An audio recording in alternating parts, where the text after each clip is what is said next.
ठीक है, so let's start. This is 14th lecture of current electricity. इससे पहले हम लोगों ने काफी अच्छा डिस्कशन, काफी रिच डिस्कशन अपना हो चुका है. अब अपने पास जो चीजें बचती है ना, वो सिर्फ दो टॉपिक बचते हैं मेनली. एक बचता है मीटर ब्रिज और एक बचता है पोटेंशियोमीटर. मीटर ब्रिज एक टाइम का एक लेक्चर और पोटेंशियोमीटर एक का.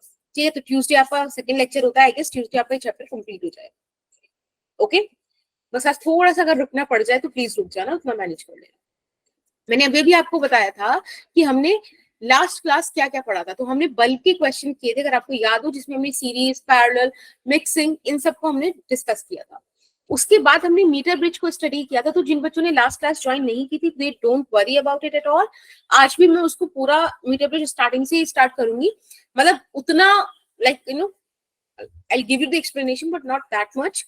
तो उतना आप वहां से मैनेज कर लेना थोड़ा बहुत. अभी देखो, ऐसा कुछ डायग्राम आपके सामने बनकर आ चुका था, है ना. मीटर ब्रिज एक ऐसी डिवाइस होती है जो अननोन रेसिस्टेंस को इवैल्यूएट करती है. अब अननोन रेसिस्टेंस हमें चाहिए, ठीक है. दूसरा, इसके नाम में आपको एक मीटर वर्ड दिखाई दे रहा है, तो वो मीटर क्या है. तो हमारे पास ये जो ए बी आपको यहाँ पे दिख रहा है क्या. देखो, एक मिनट रुको. आप ये देख पा रहे हो ए और बी पॉइंट. बोलो, है ना. तो ये जो ए बी है, this is the wire which is of 1 metre length या 100 सेंटीमीटर. ठीक है. अब होता क्या है कि इसमें एक आर कनेक्टेड है विच इज अननोन रेसिस्टेंस, एक एस कनेक्टेड है विच इज नोन रेसिस्टेंस. एक रेसिस्टेंस बॉक्स होता है, बहुत सारी पिन्स होती हैं. आप जिस पिन को रिमूव कर दोगे वही वाला रेसिस्टेंस सर्किट में प्ले हो जाएगा, तो काम करेगा. ठीक है. Then we have a galvanometer. बेटा, गैल्वेनोमीटर एक ऐसी डिवाइस होती है which is used to detect the presence of a current in the circuit. किसी सर्किट में करंट है कि नहीं, उसको उसकी प्रेजेंस को डिटेक्ट करता है गैल्वेनोमीटर. कभी भी गैल्वेनोमीटर ये नहीं बताएगा कि भाई 2 एम्पीयर करंट है कि 4 एम्पीयर करंट है कि 5 एम्पीयर है. वो ये बताता है कि करंट है कि नहीं. ठीक है. ऑल्दो जब आप ये मैग्नेटिक इफेक्ट वाला चैप्टर पढ़ लोगे, उसके बाद हम गैल्वेनोमीटर का एक कन्वर्जन देखेंगे, जहां हम एमीटर में उसको कन्वर्ट करके स्टडी करेंगे. ठीक है, तो वो हम लेटर ऑन जब भी डिस्कस करेंगे तब के लिए छोड़ देते हैं. For time being, you understand the basic idea of galvanometer कि it's a device which is used to detect the presence of a current in the circuit. ठीक है.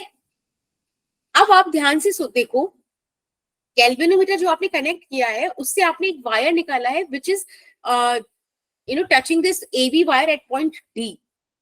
Can you see that? Yes ma'am. ठीक है. अभी जो point D है ना, इस पे ये जो एरो सा बन रहा है, कुछ ऐसा एरो सा बन रहा है बेटा, ये ना जॉकी को रिप्रेजेंट कर रहा है. जॉकी क्या होता है? जॉकी एक मेटल रॉड होता है जिसका नाइफ एज है, मतलब बहुत शार्प एज होता है. उसको हम ना वायर पे डिफरेंट डिफरेंट जगह पर रखते हैं, और जहां भी गैल्वेनोमीटर कोई डिफ्लेक्शन शो ना करे, मतलब वो ये बोलते कि इस टाइम पे कोई करंट फ्लो नहीं कर रहा CD ब्रांच से, वो पॉइंट होता है नल पॉइंट. जितना दूर ही पॉइंट मिलेगा वायर पे, ए पॉइंट से जितना दूर मिलेगा, जैसे यहाँ पे पॉइंट डी पर मिला मुझे वो वाला पॉइंट कि जिसपे सी से डी में कोई करंट फ्लो नहीं हो रहा, तो बेटा ये जो एडी है ना, इसको बोलेंगे बैलेंसिंग लेंथ, जिसको आप स्मॉल एल से रिप्रेजेंट करोगे. जब एडी L सेंटीमीटर हो गया, ए बी 100 सेंटीमीटर है, तो डी भी 100 माइनस एल बचा ना. तो ये आपका रिमेनिंग पार्ट हो गया. समझ में आता है इतना या नहीं, बताओ. Yes ma'am. आता है.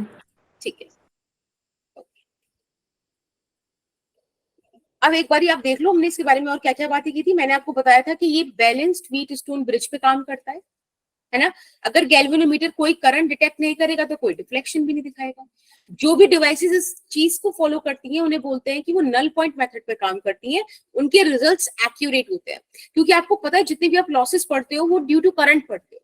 अगर करंट ही नहीं है तो बच्चे लॉस भी नहीं है, यानी कि एक्यूरेट रिजल्ट्स आएंगे उधर से, राइट.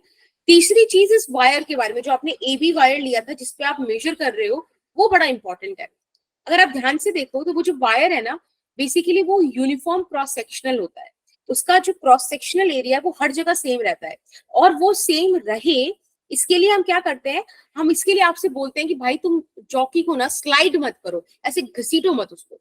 उसको उठा के एक जगह से दूसरी जगह, दूसरी जगह से तीसरी जगह ऐसे रखते रहो. अगर तुम उसको घसीटोगे तो सोचो ना, कहीं से वो मोटा कहीं से पतला रह जाएगा, उसका क्रॉस सेक्शन की जो यूनिफॉर्मिटी है वो ब्रेक हो जाएगी. ठीक है, तो इसलिए कभी भी स्लाइड नहीं करते. दूसरा, हमें ऐसा वायर लेना होता है जो टेम्परेचर इंडिपेंडेंट रेसिस्टेंस रखता हो, मतलब कि एक ऐसा वायर जिसका रेसिस्टेंस टेम्परेचर की वेरी करने पे चेंज ना हो। एक बात खुद से सोचो, मेरा पूरा जो एक्सपेरिमेंट है वो डिपेंड ही किस चीज पे कर रहा है, क्या मोटिव क्या है उस एक्सपेरिमेंट का, कि मुझे अननोन रेसिस्टेंस कैलकुलेट करना है।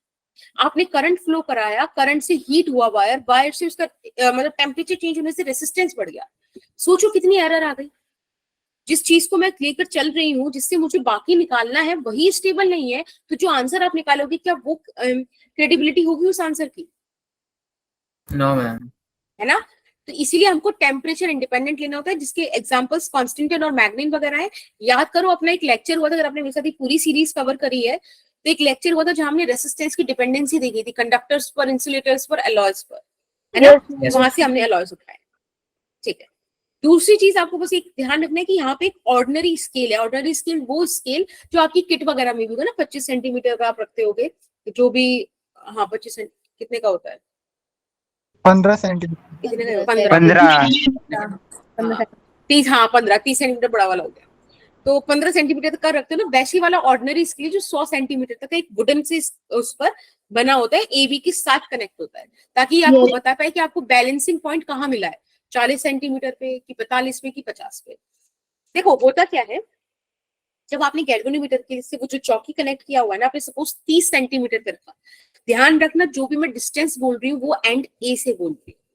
तो एंड ए से आपने 30 सेंटीमीटर पे चौकी रखा, तो आपने देखा गैल्वेनोमीटर का, just look at my video, कि गैल्वेनोमीटर ने ना इधर की तरफ ऐसे डिफ्लेक्शन शो किया उसके निडल ने। ठीक है। आपने फिर 70 सेंटीमीटर पे रखा पॉइंट ए से, तो आपने देखा गैल्वेनोमीटर ने ऐसे डिफ्लेक्शन शो किया है। अब आपने देखा ना कि 30-70 के बीच डिफ्लेक्शन का डायरेक्शन चेंज हो गया, यानी कि इन दो पॉइंट्स के बीच ही कोई एक पॉइंट होगा जहां पे वो जीरो डिफ्लेक्शन शो करेगा, कोई डिफ्लेक्शन शो नहीं करेगा। तो हम ऐसे ही करते करते आते रहते हैं, देखते रहते हैं कहाँ डायरेक्शन चेंज हुई है। ठीक है। वैसे हमको नल पॉइंट मिल जाता है। अब नल पॉइंट अपने को क्यों चाहिए, मैंने आपको बताया था लास्ट क्लास में, यहाँ पे मैं फिर से एक बार एक्सप्लेन कर दूंगी, समझना भी। अभी जो आपके सामने जो वायर है ना एबी, इसके बारे में आज मैं आपको एक एडिशनल चीज बताती हूँ। बेसिकली यहाँ से हमारा आज का लेक्चर शुरू होता है, इससे पहले ये सारा रिकैप था। देखो आप ऐसा अज्यूम कर लो, let R be the resistance per unit length, यानी कि यूनिट लेंथ चलने पे आपको एबी वाला वायर कितना रेसिस्टेंस देगा, तो वो मैंने लेट कर लिया कि स्मॉल आर देगा। समझ में आ रहा है? ये जो आर है इसका ऐसा यूनिट होगा ओम पर सेंटीमीटर। ठीक है। कोई डाउट किसी को इस वाली बात में? No ma'am. ठीक है।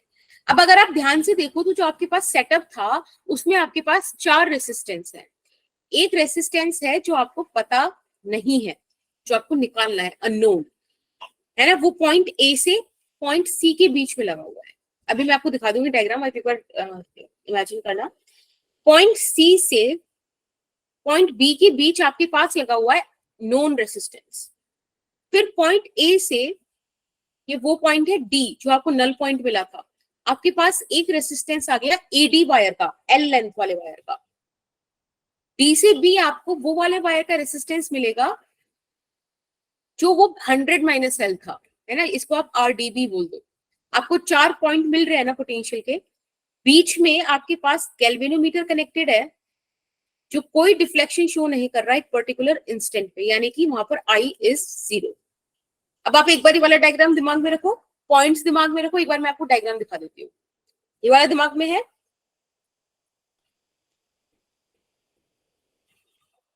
हाँ या ना? Yes. Okay, just look at this diagram. आप देखो पॉइंट ए से पॉइंट सी के बीच आपके पास अननोन रेसिस्टेंस आर है, सी से पॉइंट बी के बीच आपके पास नोन रेसिस्टेंस एस है।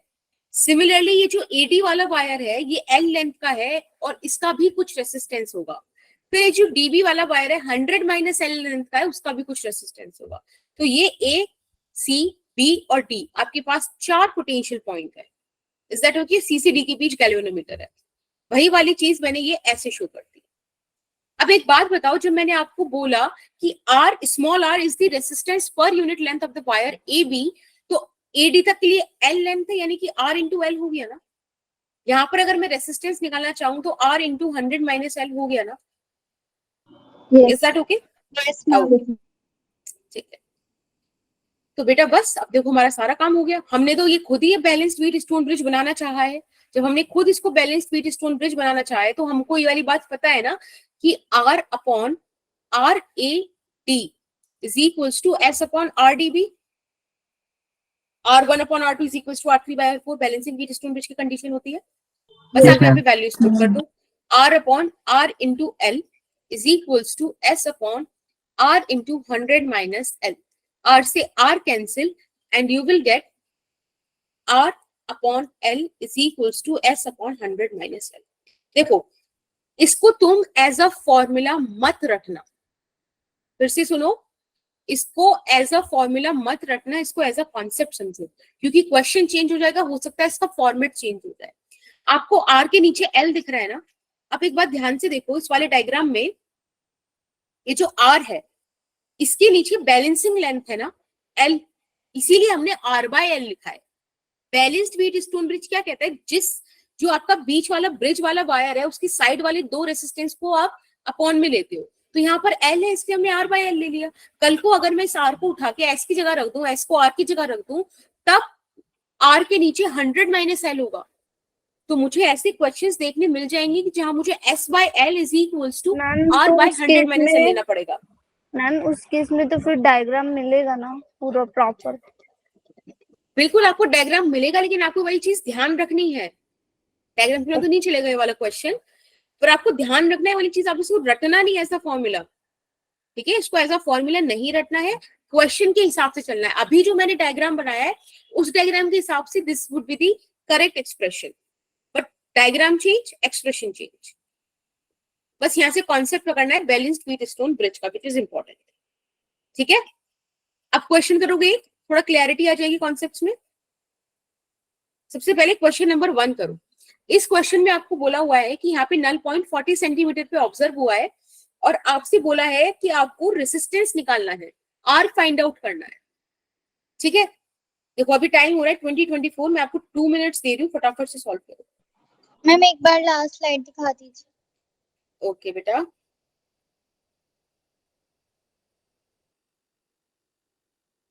तो इस पे यही लिखा है, ठीक है? डन?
मैं करा दूं अभी?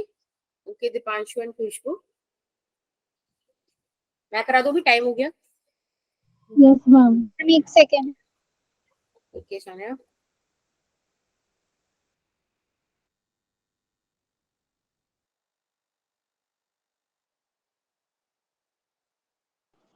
Ma'am 2 ohm. Okay we will ma'am check. 2 minute मेरे को भी ट्राई। देखो 8:27 तक देख लो, ठीक है? फटाफट से, और भी सारी चीजें ना करने पे, ज्यादा टाइम लग जाएगा, ओके मैम। ठीक है? देखो बेटा, जब आपको ऐसा क्वेश्चन दिया, आपको सिंपल अपने कॉन्सेप्ट पकड़ने और आपको ये देखना है कि हमको करना क्या है। एक बात बताओ, यहाँ पे उस क्वेश्चन जो मैंने अभी आपको कॉन्सेप्ट बताया था, वहां पे एस था नोन रेसिस्टेंस और आर था अननोन रेसिस्टेंस। अब यहाँ पर आपको 12 और 4 का जो पैरेलल कॉम्बिनेशन दिया है वो आपके लिए नोन है ना, अननोन आर है, यस तो यानी Yes, ma'am. अगर आप ये वाला डायग्राम देखो तो आप देख पाओगे कि S upon balancing length which is 40, यहाँ पे S अपॉन L का कॉन्सेप्ट बन रहा है, is equals to R upon 100 minus L, यानी कि R अपॉन 60। बस अब S क्या है, 12 और 4 का पैरेलल कॉम्बिनेशन, आपको पैरेलल कॉम्बिनेशन अब सॉल्व करना आना चाहिए। अब मैं नहीं चाहती कि आप पेन उठाओ, मन में करो 12 इंटू 4 अपॉन 16, 4 से 16 गया 4, 4 से 12 गया 3, 3 आता है, 3/4 into 6 is equals to R, तो 2 और 3, देखो यहाँ पे R का वैल्यू 9/2 आ रहा है, यानी कि 4.5 ओम आ रहा है। Is that okay? मैम मेरा यही आ रहा है। दैट्स वेरी गुड मनप्रीत, बहुत सही छाया, समझ में आया? अगर किसी बच्चे का नहीं आया तो कोई इशू नहीं, फर्स्ट क्वेश्चन है, नहीं आया अच्छी बात है।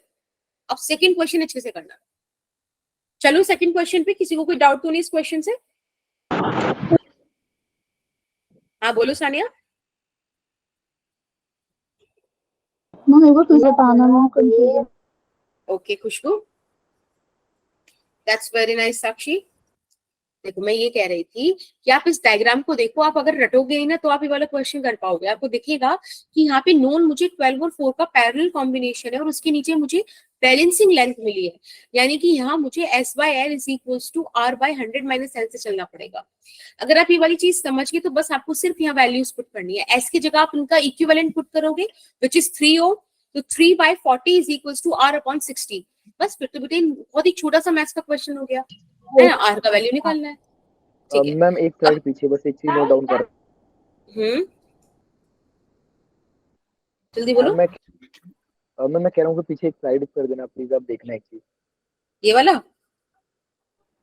इसके ऊपर वाले में डायग्राम बना हुआ है, फॉर्मूला लिखा हुआ है। This one. हाँ हाँ बस बस बस।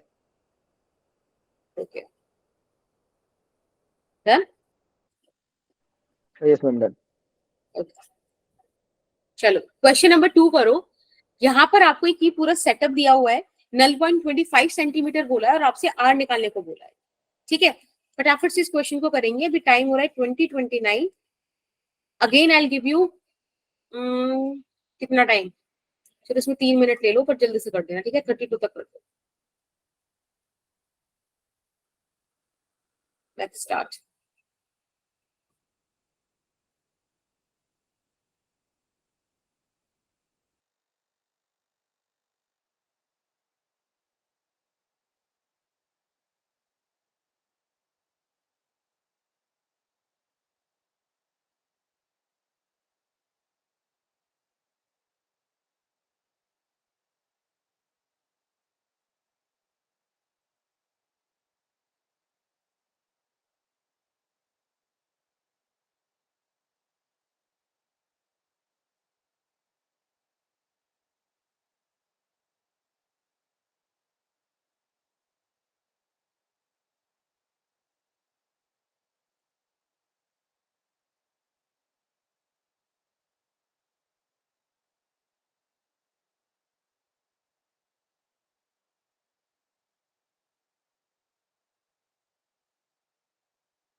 मैम 52/17 आ रहा है। क्या बेटा? मैम 54.17 आ रहा है। 5470? मैम 12 होगा। Yes, ma'am. हाँ, यस, दीपिका भी ना सही आंसर है। गुड सन, गुड 12 आ साक्षी, रहा है। बिल्कुल बेटा, वेरी गुड छाया। ठीक है, कोई नहीं, अभी हम करते हैं।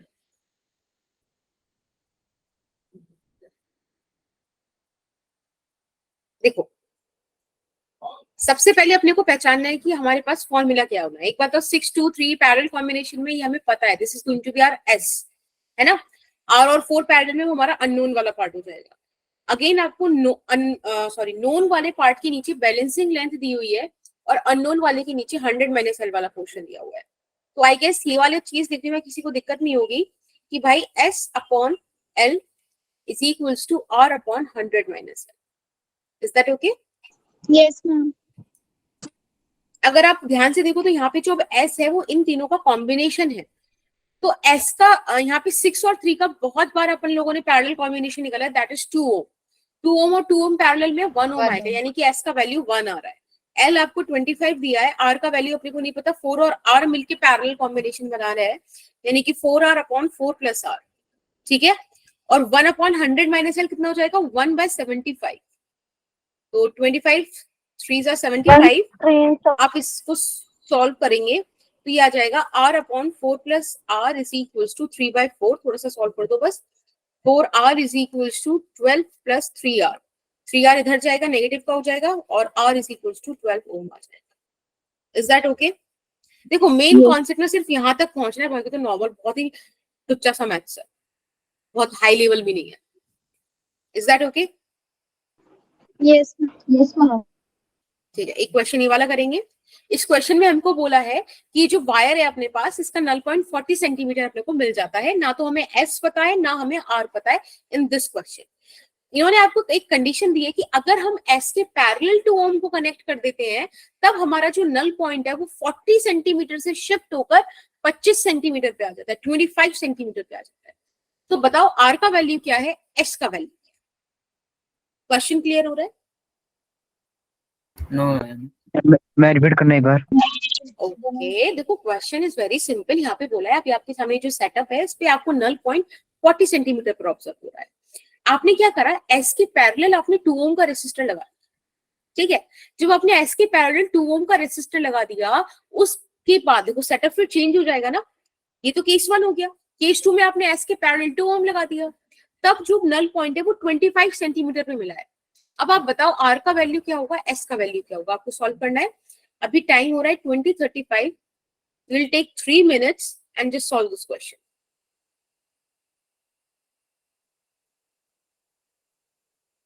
ठीक है, सॉल्व कीजिए।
मैं करा दूं अगर नहीं हो रहा तो?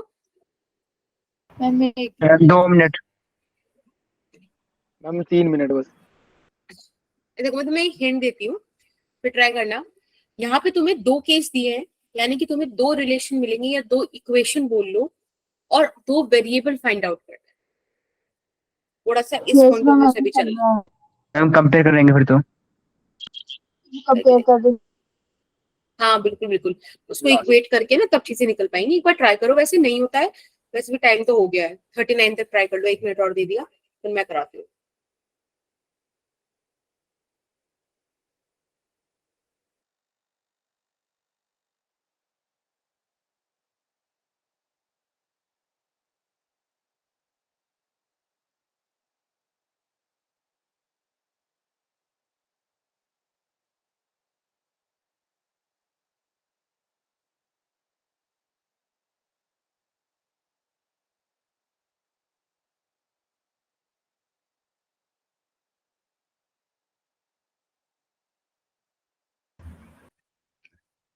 हुआ किसी का? हाँ मैम, मैं आखिरी आंसर निकाल रहा हूँ। चलो ठीक है, बताओ।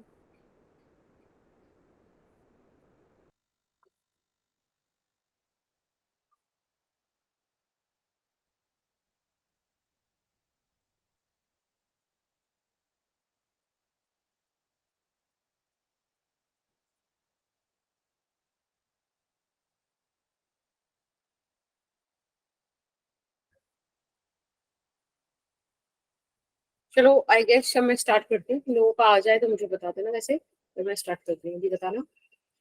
अगर आप ध्यान से देखो तो आपको इसमें केस फर्स्ट दिया है, जिस केस में आपको बोला है कि भाई अपने पास नल पॉइंट 40 सेंटीमीटर पर है। ठीक है। अच्छा, आप लोगों के लिए एक न्यूज भी है, आई गेस नेक्स्ट वीक से ट्यूसडे और फ्राइडे को वो जो 9:30 वाली क्लास होती है ना, मतलब वो आप लोग तो लेते नहीं हो क्योंकि आप लोग तो रेगुलर हो, तो उस दिन मेरा जो 6 आवर वाला बैच होता है, वहां पे मैं न्यूमेरिकल सेशंस कराने वाली हूँ बस। ठीक है। तो उन बच्चों की डिमांड है कि सिर्फ न्यूमेरिकल सेशंस करने हैं उनको, तो अपन लोग उधर सिर्फ न्यूमेरिकल सेशन करेंगे। उनका आप वीडियो देख लेना जब भी आपको टाइम मिले। अभी तो वही सब चीजें चली जो आप ऑलरेडी कर चुके हो, उनके क्वेश्चन मैं आपको डिस्कस करा चुकी हूँ, तो आई गेस नेक्स्ट वीक से वो चीजें शुरू होंगी। ठीक है। Yes ma'am. Okay and ma'am S जो है 14 ओम आ रहा है। Okay, let's we will check it out. यहाँ पे नल पॉइंट आपको 40 सेंटीमीटर दिया है। अब एक बात मुझे बताओ, यहाँ पर भी आपको अननोन रेसिस्टेंस जो है 100 माइनस एल के नीचे में दिया हुआ है, नोन रेसिस्टेंस एल के नीचे दिया हुआ है, राइट? तो यानी कि अपने पास फॉर्मूला यही लगना है, S by 40 is equals to R by 60. That's okay?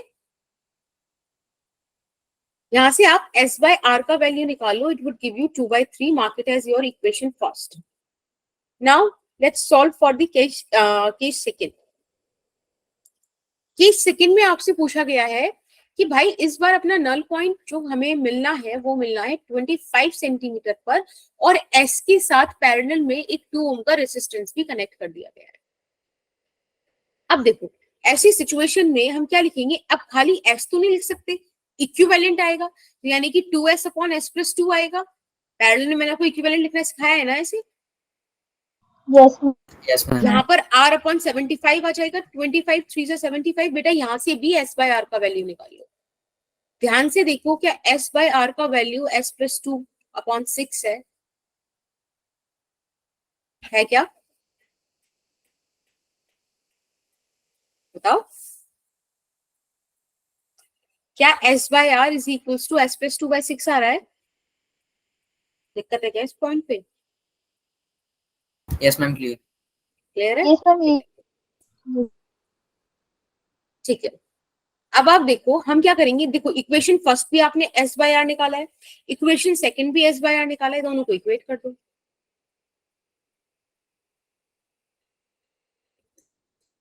तो जब भी आप इक्वेशन फर्स्ट एंड सेकंड को इक्वेट करते हो, इन दैट सिचुएशन आपको मिलता है 2/3 is equals to s plus 2 divided by 6।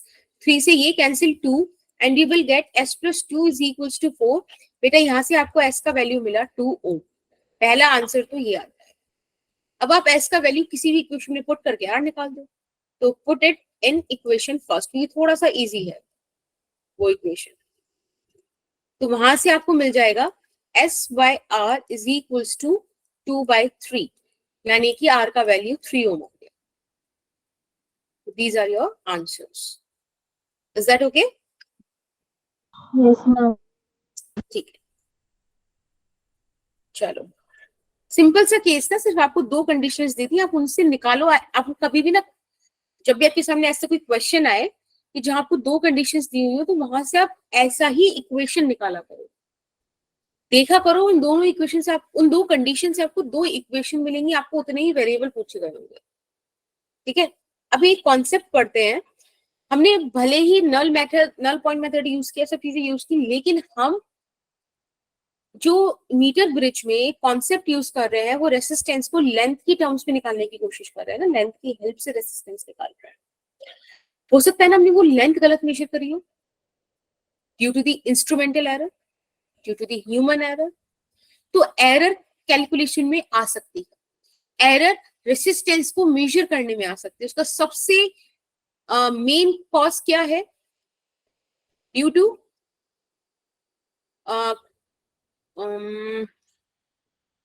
Due to what? Error in the measuring length. Length को मेजर करने में अगर एरर है तो बेटा वो रेसिस्टेंस में प्रोपोगेट होगी कि नहीं? बोलो। Yes, ma'am. तो इसका सबसे मेन कारण यही है, due to error in measurement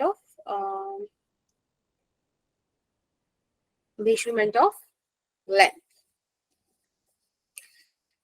एक बात बताओ, अगर आप, मैं जो पहले डायग्राम यूज करके आ रही हूँ, जहां से मैंने आपको सब चीजें एक्सप्लेन करी है, उसके हिसाब से हम लोग ये वाला फॉर्मूला लिखते हैं ना, ये वाला एक्सप्रेशन लिख पा रहे हैं ना? अब ध्यान से देखो, ये लेंथ पे डिपेंड कर रहा है ना, तो रेसिस्टेंस में एरर आ सकती है अगर लेंथ में एरर है कि नहीं? आप याद Yes, करो ma'am. यूनिट्स एंड मेजरमेंट वाला चैप्टर, जब आपने कभी 11th में पढ़ा होगा, तो वहां आपने बहुत सारे स्केल्स देखे थे, वर्नियर स्केल, स्क्रू गॉज, है ना, ऑर्डिनरी स्केल। वहां पे एरर्स आती थी, लीस्ट काउंट हुआ करते थे, याद है? Yes, ma'am. वहां पे आपने एरर निकालनी भी सीखी थी। अगर आपके पास कोई ऐसी एक्सप्रेशन है तो इसमें फ्रैक्शनल एरर कैसे निकालते थे? थोड़ा याद हो तो? नहीं है तो बताती हूँ मैं। नहीं। देखो ऐसे निकालते थे ना, अगर मुझे फ्रैक्शनल एरर निकालनी है तो it is something like this. Yes, ma'am. अगर कोई चीज डिवाइड में है तो भी उसकी एरर ऐड होती थी। तो एक बात देखो, ये वाली एक्सप्रेशन जैसा ही तो ये वाली एक्सप्रेशन है आपके पास, प्लस है कि होती नहीं? थी, माइनस होती थी, डिवाइड प्लस ही होती थी। होती थी, error always adds. Multiplication division में फ्रैक्शनल एरर्स ऐड होती थी, और जब एडिशन सब्ट्रैक्शन करते थे तो भी वो ऐड होती थी। तो एरर हमेशा ऐड होगी, हमेशा बढ़ेगी। ठीक है, अब आप देखो, तो मैं इस वाली एक्सप्रेशन को भी तो ऐसे एरर फाइंड आउट कर सकती हूँ, तो मैं ऐसे करती हूँ। मैं इसको ऐसे लिख सकती हूँ, delta R by R is equals to delta H by H plus delta L by L plus delta 100 minus L upon 100 minus L. Is that fine? Yes. अब एक बात बताओ कि डेल्टा एस बाय एस तो वो value है जो हम कैलकुलेट कर रहे हैं, जो सॉरी हमको पता है, नॉन रेसिस्टेंस है हमारा, इसमें तो एरर नहीं हो सकती ना। अगर इसी में एरर है तो हम क्या ही फाइंड कर रहे हो फिर? तुम्हारे को नॉन रेसिस्टेंस अगर सही से नहीं पता तो तुम अननोन रेसिस्टेंस का ऑब्जेक्टिव लेके चल ही कैसे सकते हो? तो ये तो हमारा एरर फ्री होगा, यानी कि अपने पास जो रेसिस्टेंस की एरर का फॉर्मूला आया, दैट इज दिस थिंग।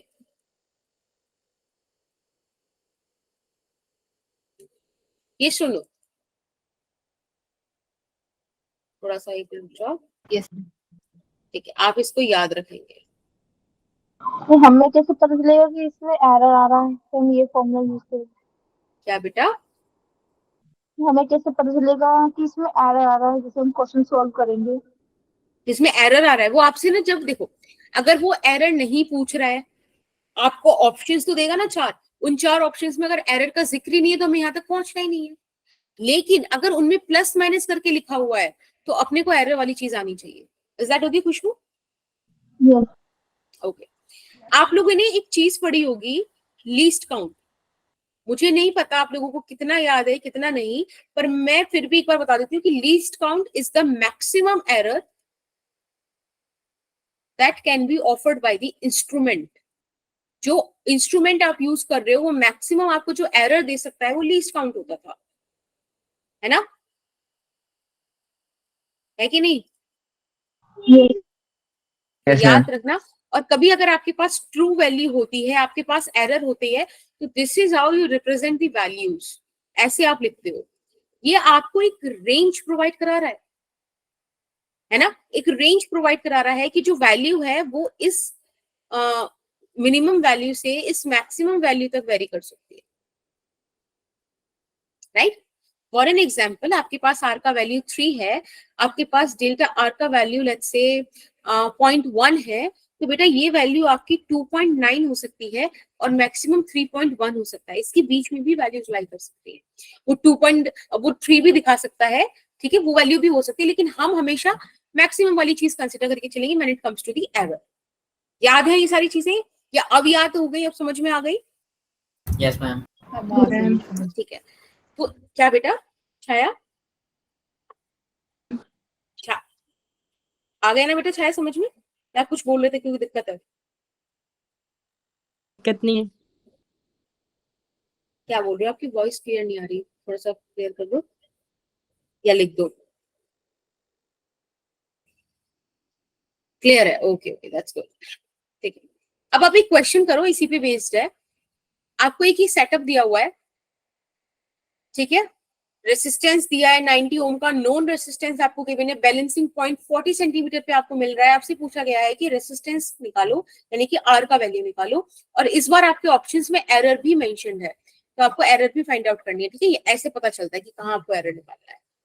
तो अभी टाइम हो रहा है 2049, आप इसको सॉल्व करेंगे 2051 तक, ठीक है।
मैं करा दूं अभी?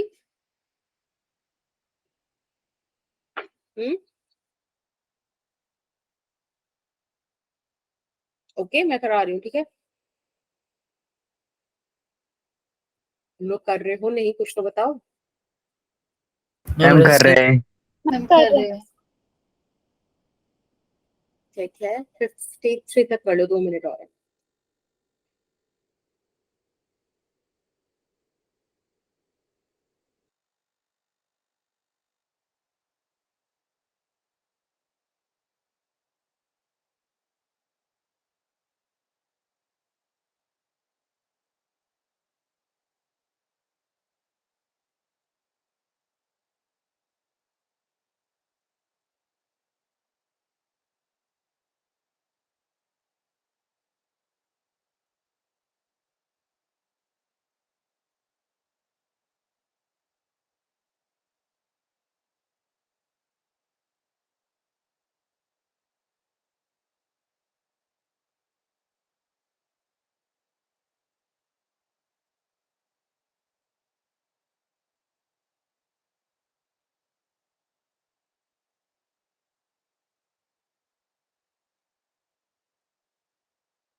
मैम करा दो।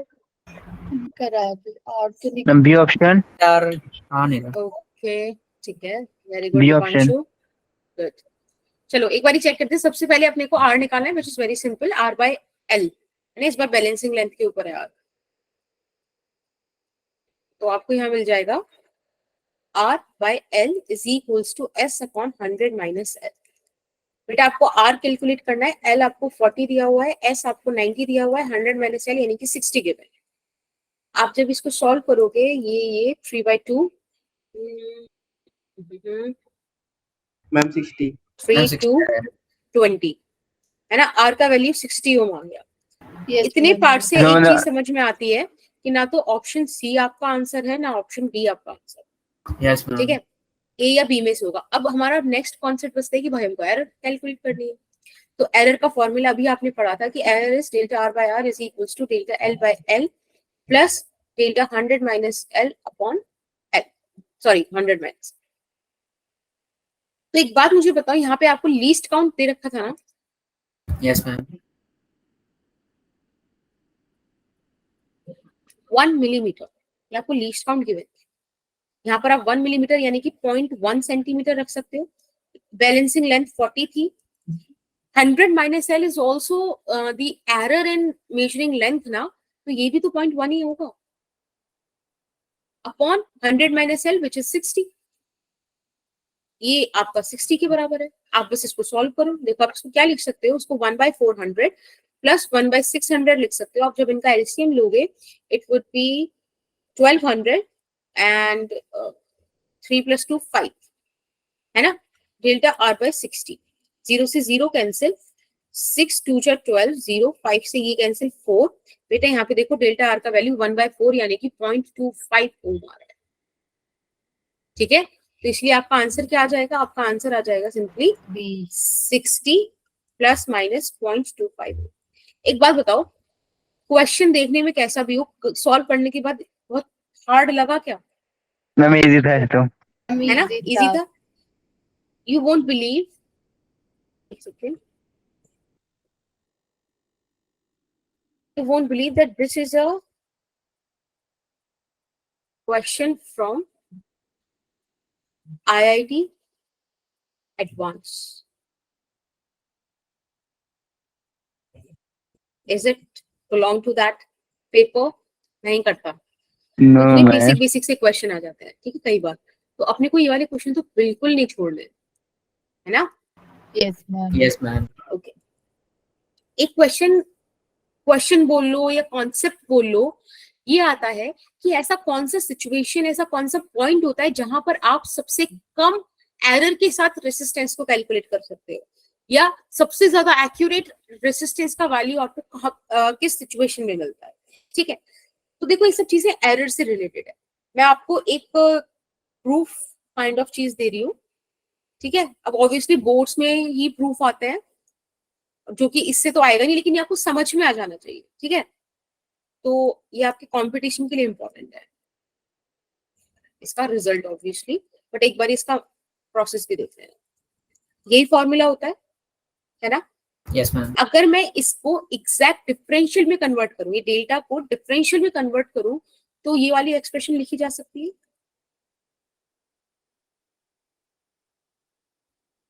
दिक्कत तो नहीं है? No ma'am. ठीक है, एक बार भाई d100 माइनस एल जो है, तो आप थोड़ा सा ब्रेक कर दोगे तो dl बाय एल और minus dl by 100 minus L नहीं बचेगा, क्योंकि बेटा जब आपके पास क्या आएगा, खाली वो है 100 वाला, तो d/100 तो 0 हो जाएगा ना, कांस्टेंट का तो डिफरेंशियल नहीं होता। ये आपके पास बचेगा, बोलो। Yes ma'am. Yes ma'am. Yes. अब एक काम करते हैं, इसको हम, अगर आप ध्यान रखो, हमें निकालना क्या है, हम चाहते हैं कि एरर सबसे मिनिमम हो, यानी कि मैं चाहती हूँ dr is suppose to be minimum. अगर हमें मुझे कभी भी ऐसा कुछ निकालना हो, तो मैं इस इक्वेशन के हिसाब से dr बाय dl निकालकर अगर उसे 0 के बराबर रख दूं, तो can I get this point? Derivative वाली बातें चल रही हैं। तो बस हमें ऐसे dr बाय dl कैलकुलेट करता है। तो dr बाय dl कैलकुलेट करने के लिए आप बताओ यहाँ पर क्या आएगा, सॉल्व करो इसको। डीएल के रिस्पेक्ट में इसको हम कैलकुलेट करते हैं। आर को अगर इधर भेजते तो पूरा डीएल के रिस्पेक्ट में निकालो क्या आंसर आता है, बताओ यार। तुम करोगे इतना पोर्शन या नहीं करोगे? नहीं, हम कर रहे हैं। हम करेंगे। ठीक है।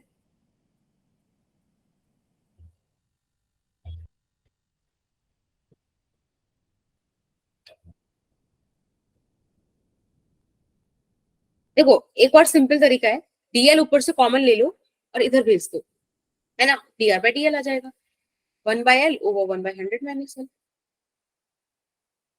है कि नहीं?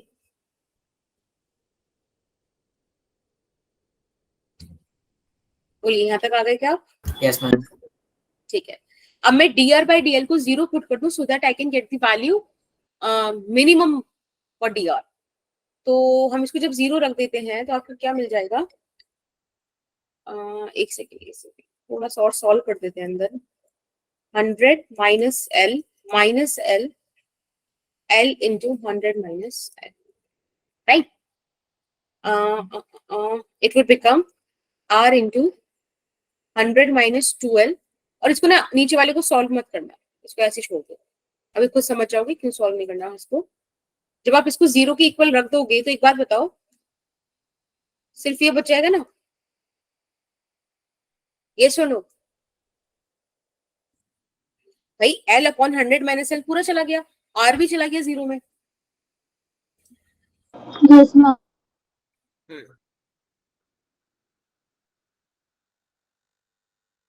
बस आप इसको सॉल्व कर लो। तो यहाँ से आपको लेंथ मिल गया 50 सेंटीमीटर। यानी कि अगर आप जो नोन रेसिस्टेंस है ना, उसको चेंज कर डिफरेंट बैलेंसिंग पॉइंट्स को चेंज कर अगर आप बैलेंसिंग लेंथ 50 सेंटीमीटर ले आते हो, उस पॉइंट पे आपको एग्जैक्ट मतलब ये मिनिमम एरर के साथ आपको रेसिस्टेंस का वैल्यू मिल जाएगा। तो अभी वाली चीज याद रखोगे, एक बार पुट करके देखो। जो आपके पास फॉर्मूला आया था ना, उसमें आप एक बार पुट करके देखो, R by L is equals to S upon 100 minus L, right बेटा? R बाय 50 और 100 माइनस 50 भी 50 होता है, तो बेसिकली 50 से 50 cancel, R is equals to S। ये होगा आपका सबसे एक्यूरेट रेसिस्टेंस। समझे? Yes ma'am. अब हम नेक्स्ट टॉपिक की बात करते हैं। पता है ये वाली चीज क्या है, हमने ना, आपका भी ध्यान नहीं गया, आपको जाता कैसे फर्स्ट टाइम पढ़ रहे हो, कि हमने कॉपर प्लेट या जो मेटल प्लेट यूज की थी उसका रेसिस्टेंस काउंट नहीं किया। भाई कंडक्टर है पर कुछ तो रेसिस्टेंस होगा ना, जब इतना थिक मेटल प्लेट ले रहे हो उसका रेसिस्टेंस होगा कि नहीं? पर हमने काउंट नहीं किया, हमने डायरेक्ट नोन रेसिस्टेंस लिया, अननोन लिया और वायर के ले लिए थे 4 रेसिस्टेंसेस। तो अब ना इसको इंक्लूड करने का पिक्चर में एक अलग तरीका है, उसको समझना। तरीका क्या है, ये आपसे कहेगा कि भाई एक काम करो, तुम ना रेसिस्टेंस मत लो, तुमने कॉन्सेप्ट निकाला है रेसिस्टेंस पर यूनिट लेंथ का, है ना? तो जितना वो रेसिस्टेंस है उसकी कॉरेस्पॉन्डिंग लेंथ तुम वायर में बढ़ा दो। समझ में आया? मैंने एडी यानी कि एल वाली लेंथ का जो वायर था उसकी कॉरेस्पॉन्डिंग आरएल रेसिस्टेंस निकाला ना, तो वो कह रहे हैं कि अगर तुम्हारे पास रेसिस्टेंस 3 ओम है तो तुम उसकी कॉरेस्पॉन्डिंग लेंथ निकाल लो, उसको वायर में ऐड कर दो। 3 हो रहा है क्या कह रही हूं मैं? नहीं, वो बताना। देखो मैं ये कह रही हूँ, ये जो आप, हाँ मैं बता रही हूँ, एक मिनट, ये जो आपकी कॉपर प्लेट्स है ना यहाँ पर, या मेटल प्लेट्स कुछ भी बोल दो, इस तरीके की, तो वो ये बोल रहे हैं कि ये जो रेसिस्टेंस है ना, उसको तुम यहाँ पे रेसिस्टेंस देखो, अगर मैं बोलूं कि 100 सेंटीमीटर में 100 ओम है, ठीक है, 100 सेंटीमीटर का जो वायर है ये 100 ओम का रेसिस्टेंस मुझको दे रहा है। तो एक बार बताओ, 1 सेंटीमीटर लेंथ आपको 1 ओम दे रही है ना? Yes ma'am. Yes ma'am. तो ये आपका रेसिस्टेंस पर यूनिट लेंथ वाली चीज हो गई, राइट? मैंने आपको बोला कि भाई ये कॉपर प्लेट का रेसिस्टेंस 2 ओम है और इस वाली कॉपर प्लेट का रेसिस्टेंस लेट्स से 3 ओम है। तो आप क्या करो, इस ए वाले एंड के अक्रॉस 2 ओम और बढ़ा दो, 2 सेंटीमीटर और बढ़ा दो। क्यों? क्योंकि 2 सेंटीमीटर बढ़ने पे 2 ओम का रेसिस्टेंस आ जाएगा। इधर की तरफ 3 और बढ़ा दो, क्योंकि 3 सेंटीमीटर बढ़ने पर 3 ओम का रेसिस्टेंस आ जाएगा। समझ में आया? Yes, ma'am. ठीक है, तो ये जो 3 सेंटीमीटर और 2 सेंटीमीटर है ना, इनको बोला जाता है एंड करेक्शंस। इस लेंथ को बोला जाता है एंड करेक्शन। तो हम क्या करते हैं, हम रेसिस्टेंस ऐड नहीं करते, हम उसकी कॉरेस्पॉन्डिंग लेंथ ऐड करते हैं। Is that okay? Yes ma'am. Yes, ma'am. ठीक है, एक बार इसको समझते हैं। तो हम यही बोल लेते हैं कि भाई हमने जो वायर लिया था उसमें हम लेंथ को ऐड करेंगे। सिंपल सा हमारा कॉन्सेप्ट ये है। तो हमेशा ध्यान रखना, ये 2 ओम या 3 ओम, ये एंड करेक्शन नहीं है। एंड करेक्शन क्या है? 2 सेंटीमीटर या 3 सेंटीमीटर। एक और केस देख लेते हैं कि सोचो मेरे पास अगेन ये कोई दूसरी कॉपर प्लेट है या दूसरा कोई इंस्ट्रूमेंट है। इस तरीके से थोड़ा डायग्राम बनने में तो समझना, थोड़ा ऐसा ए बी कनेक्टेड है। ये जो ए बी है ये आपको 100 सेंटीमीटर दिया हुआ है, और लेट्स से मैं आपको बोलती हूँ कि भाई क्या बोलती हूँ मैं आपको कि ये जो वायर है ना ए बी, यहाँ पे पॉइंट ए, यहाँ पे पॉइंट बी, इसके लिए रेसिस्टेंस पर यूनिट लेंथ का वैल्यू है लेट्स से 2 ओम पर सेंटीमीटर। ठीक है, ये सब एग्जांपल्स है। 2 ओम पर सेंटीमीटर है। मैंने आपको बोला कि जो एंड ए है उस पर जो प्लेट है उसका रेसिस्टेंस है, उसका रेसिस्टेंस आपको दे रखा है, लेट्स से कितना दे रखा है, 6 ओम मान लेते हैं। ठीक है, और जो एंड बी वाली प्लेट है उस पर आपको रेसिस्टेंस मिला हुआ है 8 ओम का। अब मुझे बताओ एंड करेक्शंस क्या होंगे, बताओ।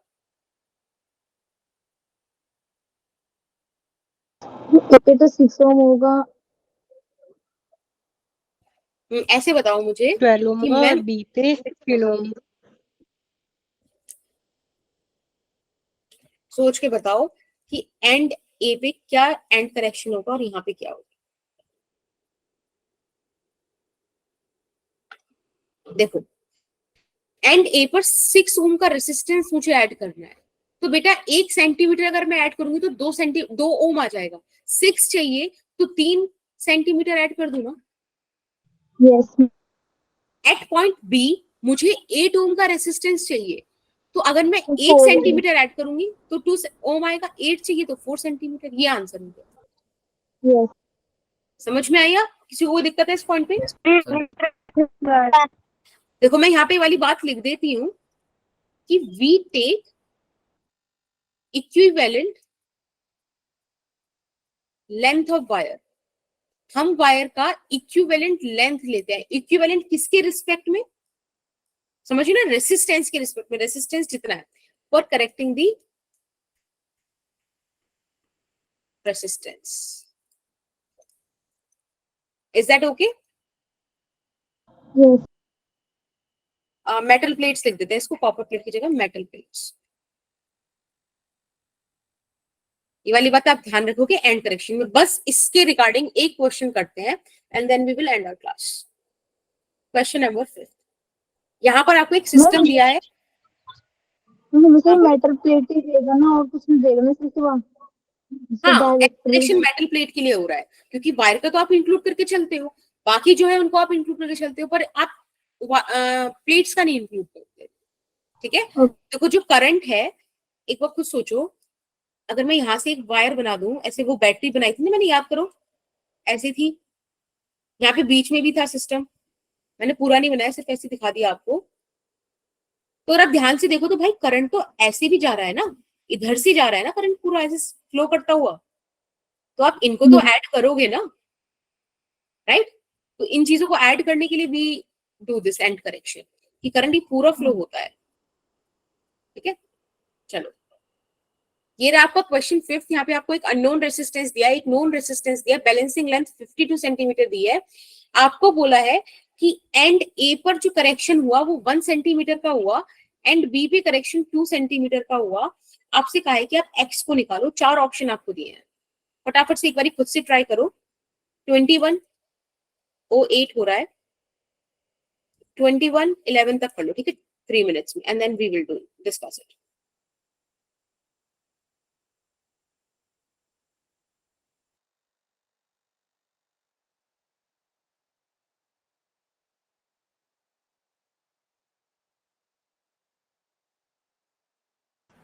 छाया, मैंने अभी आपका मैसेज देखा, आपको समझ में आ गया था ना 60 ओम वाले बात का? Yes ma'am. Okay,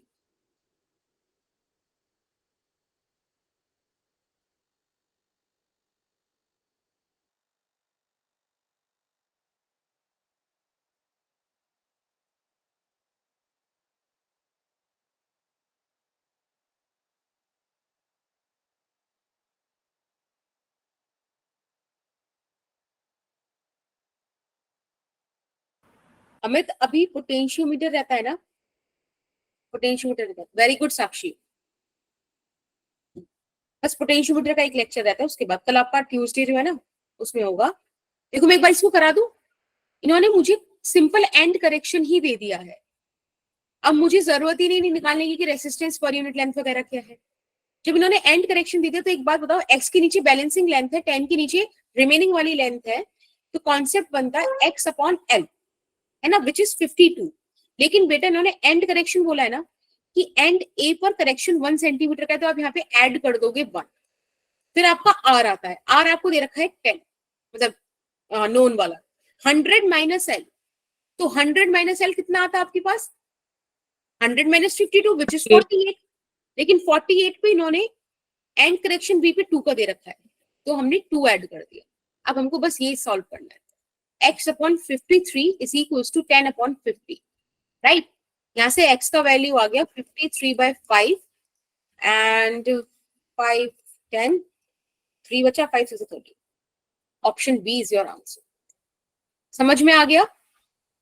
yes ma'am, हो गया। अगर आपने आज मीटर ब्रिज का ये क्लास लिया है ना, आई कैन अश्योर यू इससे बाहर कंपटीशन में एक क्वेश्चन नहीं आता। बहुत कम लेक्चर्स होते हैं जहाँ पे मैं ऐसा कुछ बोलती हूँ, but I can assure you meter bridge में इससे आगे नहीं आएगा, ठीक है।